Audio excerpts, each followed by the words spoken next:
श्रावण मासर प्रथम सोमवार आठगड़र प्रसिद्ध शैवपीठ बाबा धवलेश्वर पीठ में भिड़ लगी। हजार हजार काउडिया श्रद्धालु बाबा को जल लगी कर पूजक समिति पक्षर राति 2टारू पहड़ खोल 108 कलश जल में बाबा को स्नान कर मंगल आलती सहित समस्त नीतिकांति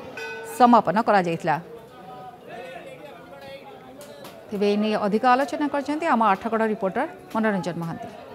आज हेउची श्रावण मासर प्रथम सोमवार। विश्वास रही दिन देवदेव महादेव मस्तक जल लगी कले कोटि जन्मर पुण्य मिलवा सहित मानसिक शांति मिलता है। से खाली पादरे कोण अनुकोण श्रद्धा मैंने छुटी आसी धवलेश्वर पीठ को सीधा सड़क मो कैमेरा पर्सन अनुरोध करी देखेबे किभली भाव राति 2टारू पहड़ खोल जाए सर्वसाधारण दर्शन निमंते सुजोग दिया जो श्रद्धा भक्त मैंने आसी दूर दूरांतर से बाबा जो रही श्रावणी लिंग उपर जल लगी करते एक प्रकार गहली चहली धीरे धीरे बढ़िबार लगी जेहेतु आज श्रावण मास और प्रथम सोमवार। तेज आम सहित अच्छा मंदिर पूजक अच्छा सहित आलोचना करवा कहवा ना आज हूँ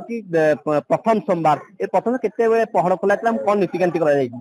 जय बाबा धवलेश्वर पूजक श्री कीर्तिकंठ पत्री आज हूँ जे कि 2025 मसीहार आज श्रावण मासर प्रथम सोमवार कहीं धवलेश्वर पीठ चलचंचल होती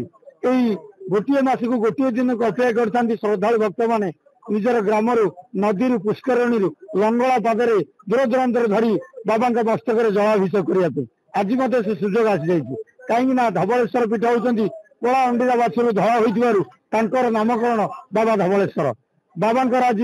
रात्र 2 घटिका समय पहड़ खोल जाता 108 घर बाबा को स्नान कराइला स्नान पर बाबा को स्वल्प बेश कराइला देश पर बाबा मंगल आरती भोग बाल्य भोग कर सारापर बाबा को जो श्रद्धालु भक्त मैंने जलाभिषेक करके आसती बाबा धवलेश्वर मस्तक जलाभिषेक कर सारापर भीतर को प्रवेश करा दर्शन निमंते ये होती डाकिले ओकला ठाकुर निश्चित बाबा धवलेश्वर यही दिन को अपेक्षा करते जो श्रद्धालु भक्त मैंने श्रावणी निज स्वहस्त बाबा मस्तक जलार्पण करते कोटि जन्मर पुण्य फल पाई सीधा सक नंदा प्रतिक्रिया किसी श्रद्धा अच्छा काउडिया भक्त सहित आलोचना करवा कहवा भाई कौटू आसते छत्र बजार आसती कटक छत्र बजार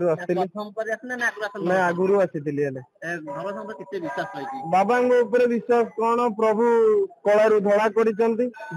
मानसिक जमती छोटू लोक छोटू बड़ कर मानसिक छोट बड़ किसी मानसिक करते बाबा मैंने अपेक्षा फल को मिठा कर अपेक्षा जी कर प्रभु ताकू सफल कर मोर आसी गले भाई 4 वर्ष हो गला 5-6 वर्ष उपर आज्ञा भक्त अच्छा पाइबे आज्ञा धवलेश्वर दर्शन कले आज्ञा प्रथम आस बालेश्वर शांति लगे खुशी लगे ठाकुर दर्शन कले भल लगे भाई कौटू आसले कटक छत्र बजार दर्शन कले आज्ञा विश्वास बाबा बहुत विश्वास अच्छे विश्वास अच्छी बोली आम तो प्रति वर्ष आसु बाबा पाखु पानी नहीं कष्ट लगे ना सी चाहिए भोला शंकर चाहिए सबकि सब समस्या समाधान हो जहाँ मानसिक पूर्ण हो बाबा बहुत यथेष्ट विश्वास अच्छी प्रति वर्ष जीवन थिला पर्यटन भी आसू ଆପଣ ଶୁଣିଥିଲେ ଧବଳେଶ୍ୱରଙ୍କ ଉପରେ ଗଭୀର ବିଶ୍ୱାସ ନେଇ ଭକ୍ତଟି ଦାୟୀ ଆଉ ମା ଅଛନ୍ତି ମା କହିବେ ଆଜି କୋଉଠି ଆସିବି ଏ ଯୋଉ ଦେଖିବା ତେବେ ଯେହେତୁ ଚାରିପଟେ ମହାନଦୀ ଜଳ ମଝିରେ ବାବା ଧବଳେଶ୍ୱରଙ୍କ ପୀଠ ରହିଛି ସେଥିପାଇଁ ସୁରକ୍ଷା ବ୍ୟବସ୍ଥାକୁ କଡାକଡି କରାଯାଇଛି